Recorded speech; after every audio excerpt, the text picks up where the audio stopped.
নমস্কার, নববর্ষের শুভেচ্ছা জানিয়ে আজকে ভিডিও শুরু করছি। আমি যে বিষয়ে সফলতা পাই সেই বিষয়ে আপনাদেরকে জানানোর চেষ্টা করি। এই যে বেগুন গাছগুলো দেখছেন, কচি কচি পাতা সবুজে ভরে আছে, ফুল ফল ধরছে, এই চেহারা কিন্তু আগে ছিল না। একটি মারাত্মক ছত্রাক ঘটিত রোগে আক্রান্ত হয়ে গিয়েছিল গাছগুলো। একদম হলদে হলদে পাতা, কোঁকড়ানো পাতা, ছোট্ট ছোট্ট পাতা।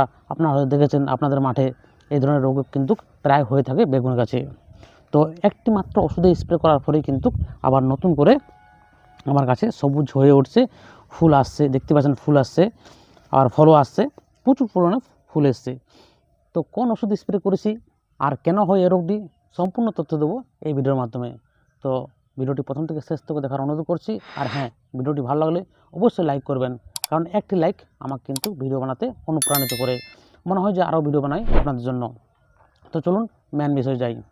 এরপর জানাই যে এই গাছে এই রোগটি কেন আক্রান্ত হয়।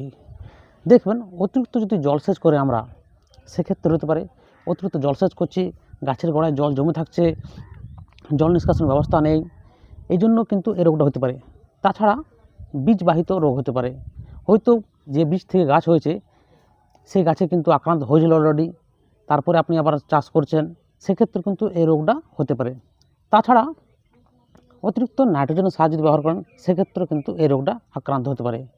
তো আমাদেরকে সাবধানতা অবলম্বন করতে হবে এই তিনটি বিষয়ে।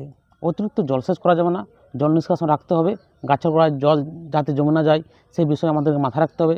আরেকটি হচ্ছে, বীজ যখন আমরা বপন করব বা চারা যখন বপন করব, অবশ্যই শোধন করে নেবেন। শোধন কী করবেন সেটা তো আপনারা ভালোভাবে জানেন যে কীভাবে শোধন করব। ক্যাপটান, থাইরাম বা কার্বনডাইজাম, এই তিনটি ওষুধের মধ্যে যে কোনো একটি ওষুধ নিয়ে আপনি প্রতি কেজি বীজের জন্য 2 গ্রাম হারে বীজ বপনের পূর্বে মিশিয়ে নেবেন, বীজটা শোধন করবেন, তারপর আপনি চারা রোপণ করবেন বা বীজ বপন করবেন। এ হলো বীজ শোধন। নাইট্রোজেন সার বা ইউরিয়া ঘটিত সার অবশ্যই আপনাকে লিমিট দিতে হবে, পরিমাণ মতো দিতে হবে, অতিরিক্ত দেবেন না। এই জন্য কিন্তু এই রোগটা হতে পারে। তো এই বিষয়ে আমাদেরকে মাথায় রাখতে হবে। এরপর জানাই যে কোন ওষুধ আমি স্প্রে করেছিলাম, যেটার জন্য আপনারা অপেক্ষা করে আছেন, জানার জন্য উৎসাহিত আছেন যে কোন ওষুধ স্প্রে করে ওনার গাছগুলো ঠিক হয়ে গেছে, একদম সবুজে ভরে উঠছে। সেটি হচ্ছে অ্যাজোস্ট্রোবিন, সিনজেন্টা কোম্পানির এমিস্টার। এই যে দেখতে পাচ্ছেন, এই ওষুধটি আমার কাছে অ্যাভেলেবেল ছিল। আপনারা অন্য কিছু স্প্রে করতে পারেন, অ্যাজোস্ট্রোবিন কম্পোজিশনের যে কোনো ওষুধ আপনারা স্প্রে করতে পারেন। 1 ml প্রতি লিটার জলে স্প্রে করবেন। একবার স্প্রে করবেন, তারপর দিনে কিন্তু ঠিক হয়ে যাবে না, আপনার কিন্তু 10 দিন ওয়েট করতে হবে।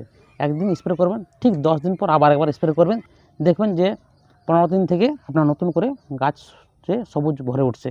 তো অবশ্যই এই ওষুধটা অ্যাপ্লাই করার চেষ্টা করবেন, দেখুন সম্পূর্ণভাবে কিন্তু ঠিক হয়ে গেছে। আর হ্যাঁ, আপনারা কিন্তু কমেন্ট করে অবশ্যই জানাবেন যে আপনারা কে কতটা উপকৃত হয়েছেন আর কোথা থেকে ভিডিওটি দেখছেন, অবশ্যই কমেন্ট করবেন। এই বলে ভিডিওটি শেষ করছি। ভালো থাকবেন, সুস্থ থাকবেন, নমস্কার।